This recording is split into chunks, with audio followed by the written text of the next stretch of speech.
Listeners, Polri maksud saya melakukan kegiatan bakti sosial dengan memberikan bantuan sosial berupa 1.750 paket sembako kepada keluarga besar Purnawirawan Polri di Jakarta.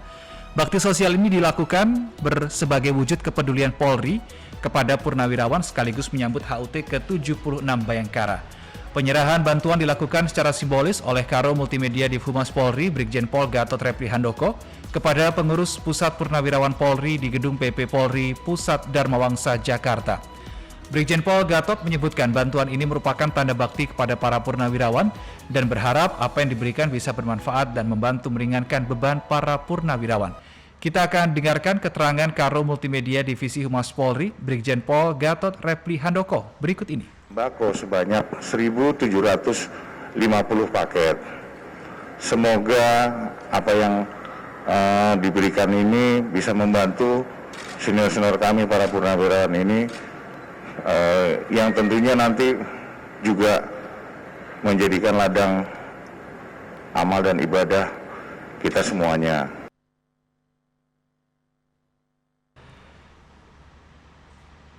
MJ Listeners, tepat hari ini tanggal 1 Juli 2022, Kepolisian Republik Indonesia sudah genap berusia 76 tahun. Lalu seperti apa wajah kepolisian kita di zaman yang semakin modern dan tentunya kompleks begitu ya dalam berbagai kasus? Saat ini saya sudah tersambung dengan Direktur Eksekutif Lembaga Kajian Strategis Kepolisian Indonesia yang juga merupakan Komisioner Kompolnas tahun 2012-2016, Edi Saputra Hasibuan. Selamat pagi, Bang Edi. Ya, selamat pagi. Salam sehat, Bang Edi. Sehat selalu ya. Salam sehat ya buat juga di studio dan juga para pendengar. Oke, baik. Bang Edi, kalau seperti yang saya sampaikan tadi, Polri dari masa ke masa tentunya sudah 76 tahun.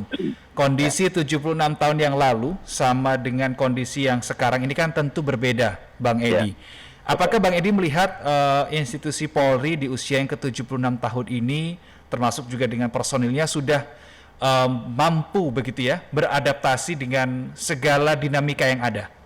Ya, terima kasih ya. Jadi memang betul hari ini adalah merupakan hari ulang tahun Polri ya, yang ke-76 ya.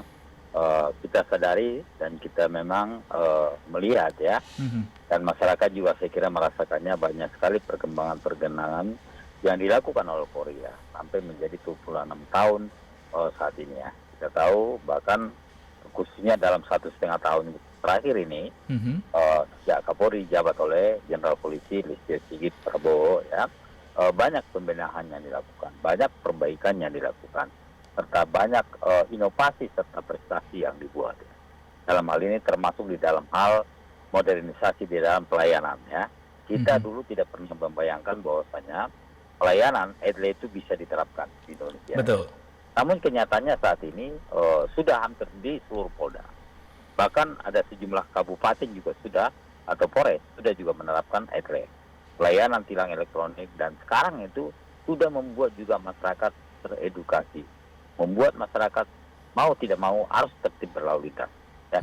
Kenapa demikian? Karena memang kalau kita tahu bahwasanya EDLE itu adalah pelayanan yang transparan, kemudian juga pelayanan yang tanpa diskriminasi ya. Siapa saja yang melanggar di jalan raya ya, melanggar tidak tertib di jalan raya, maka dia pun akan menjadi sasaran daripada tilang elektronik ini. Tentu ini membuat suatu kita perkembangan baru dalam modernisasi pelayanan kepolisian.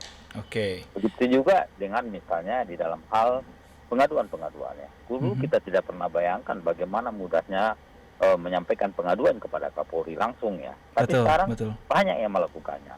Banyak masyarakat yang menyampaikan pengaduan langsung kepada Kapolri, akunnya Kapolri.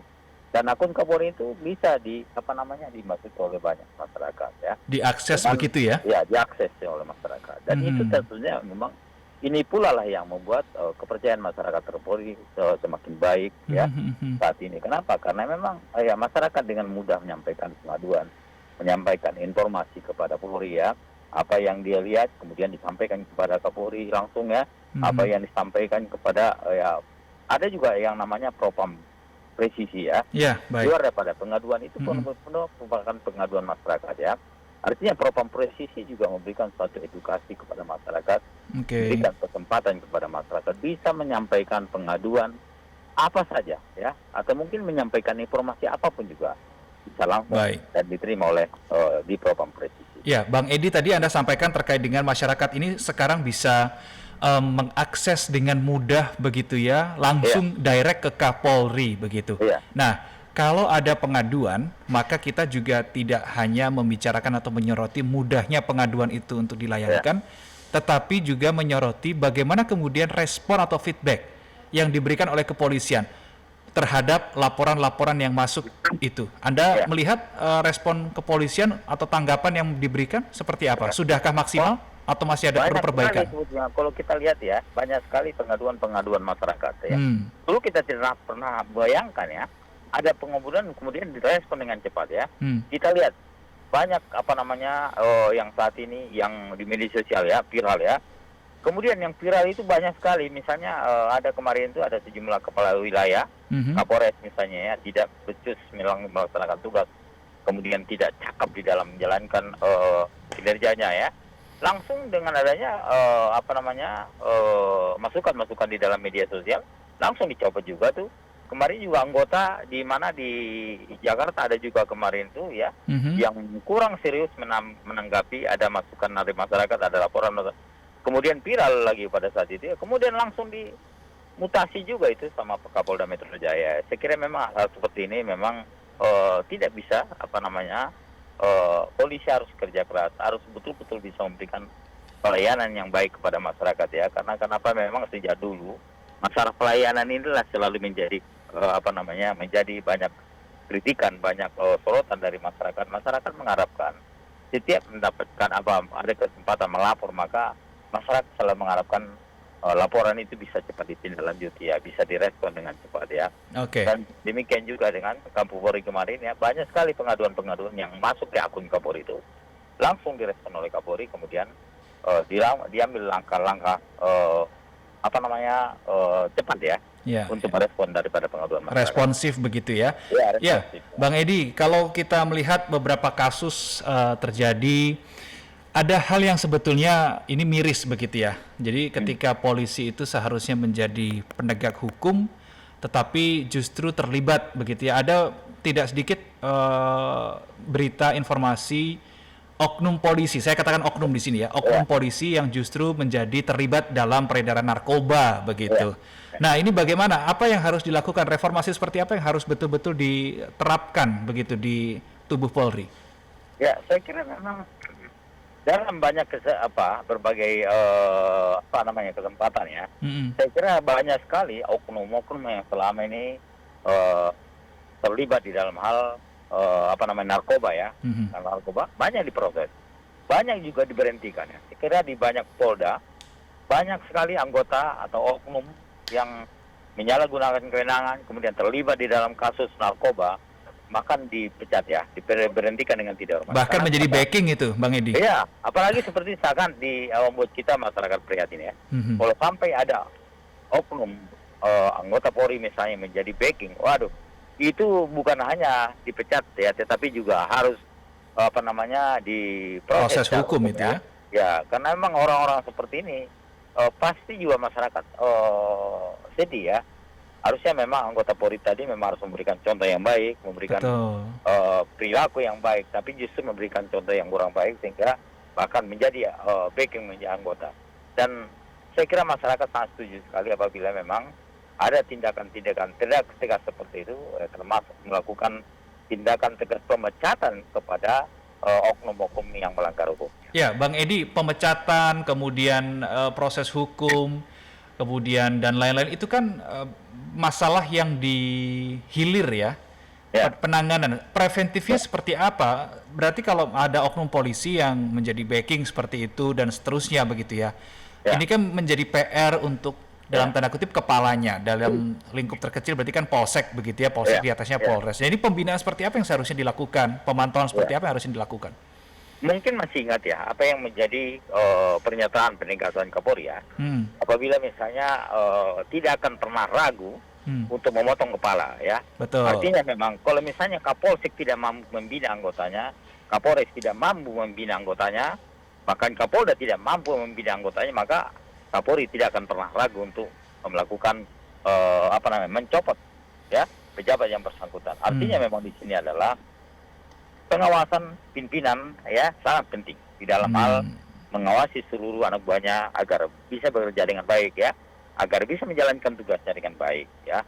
Saya kira kalau kita lihat ini banyak ya, hampir setiap tahun itu di banyak Polda ya, puluhan bahkan ada juga ratusan itu di di seluruh Indonesia, ratusan anggota Polri itu setiap tahunnya itu diberhentikan atau dilakukan PTDH terhadap mereka karena memang mereka ada yang terlibat masalah hukumnya.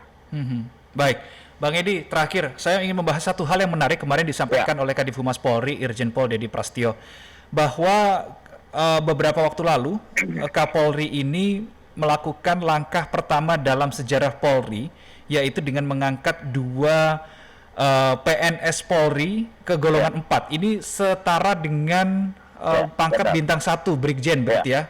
Ini pertama dalam sejarah dan itu adalah perempuan. Apa yang Anda baca? Apa yang coba diberikan di sini oleh Kapolri? Ya, tentunya saya kira ini adalah merupakan kemajuan baru dalam Polri ya. Artinya dulu tidak pernah ada misalnya di dalam mempromosikan jabatan terhadap PNS ya. Betul, di dalam betul. hal menduduki jabatan setingkat dengan jenderal ya. Paling-paling mungkin di bawah jenderal ya. Betul. Misalnya apakah Kasubdit atau apakah Kabak misalnya gitu ya. Tapi sekarang ya, Kapolri kita lihat kemarin bahkan berani ya melakukan promosi jabatan terhadap PNS dokter ya kalau nggak salah itu ya. Betul, di Mereka Pusdokes. dipromosikan menjadi berpangkat bintang 1 ya, jenderal ya, Iya, di setara itu. kepolisian. Tentu ini banyak diapresiasi masyarakat ya. Kenapa? Betul. Karena memang ya apalagi PNS ini selama ini jarang kita dengar sampai pada posisi tinggi seperti itu ya. Betul. Tapi saya kira Bapak Jenderal Polisi Listio Sigit Prabowo berani kemudian juga memberikan warna baru terhadap dalam kepemimpinannya di dalam hal memberikan promosi-promosi jabatan kepada para anggota Polri atau mungkin PNS Polri yang memang memiliki prestasi. Sekaligus Termasuk juga misalnya, membuka lebih lebar lagi peluang jabatan, membuka lebih lebar lagi bagi peluang-peluang ya bagi PNS Polri. Baik, terima kasih Bang Edi sudah bergabung bersama kami, Komisioner Kompolnas 2012-2016 Edi Saputra Hasibuan sudah bergabung bersama kami di Morning Traffic. Terima kasih, salam sehat Bang Edi. Salam sehat.